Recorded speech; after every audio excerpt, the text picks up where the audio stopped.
Salvete discipuli, this is help for your Latin studies in Henle First Year Latin, exercise 111.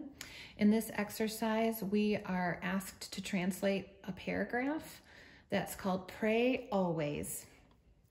In this paragraph, we're just going to go sentence by sentence, looking at our nouns, verbs, adjectives, conjunctions, identifying all those parts of speech, and just translate into English one line at a time.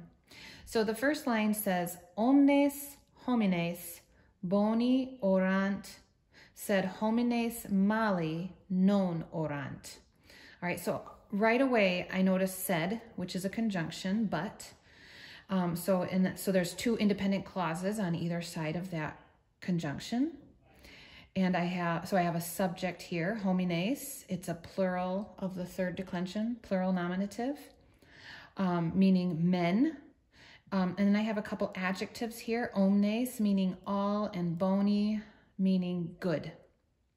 And those endings of the adjectives there are agreeing with the noun that they modify, in this case, men, homines. They are agreeing with that noun in gender, number, and case. And so that's how those endings are determined. And then our verb here, orant, is from our vocabulary oro, orare, oravi, oratus, meaning pray. And that nt ending is third person plural. You can see here in the grammar book, present tense.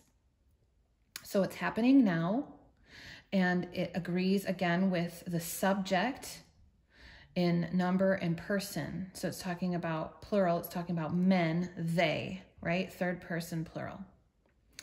All right, so that helps, and I'm going to say all good men, because in English, we would order our adjectives typically right before the noun, and in Latin, they might come before or after, depending if they're a quantity or quality adjective. So this would be translated, all good men. What do? They pray. But, and in English I would add a comma there, but. Now we don't have omnes here. We have just homines mali. So bad men, but bad men. So again, that's a nominative noun, plural. And this adjective is agreeing with it in gender, number, and case.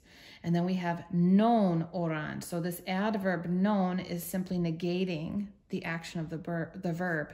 So we would put do not, we would need to add in that helping verb, do not pray, to make it make sense. All good men pray, but bad men do not pray. And then we would go on to the next line, Christiani in nomine Christi orant. All right, so our next subject of the next sentence is Christiani. That E ending indicates that it's a second declension, plural, and that's our nominative case. So Christians,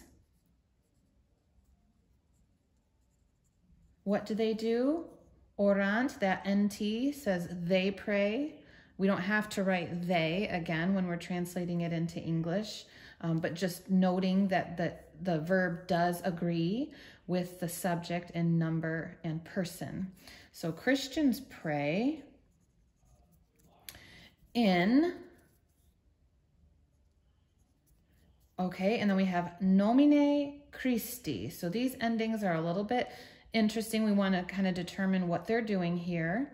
So we have nomen nominis. This is a third declension noun, and that ending. Let's think about it. In the third declension, we would have various That's ablative, which makes sense if it's the object of this preposition in, right? The ablative is the object of the preposition. So we're saying in the name. That's our vocabulary word for nomen, nominis is name. And then Christi is also a second declension masculine noun, meaning Christ. So us e, that E ending is a singular genitive ending, which shows possession. We would translate that of Christ. In the name Christ. And then I want you just to continue taking it sentence by sentence, identifying your subject, the verb, noting that it agrees with the subject in number and person, and any adjectives and whatever nouns that they're modifying, just identify that they agree. And you should be able to work through and translate all these sentences from Latin into English. I hope this has been helpful to you. Have a great day.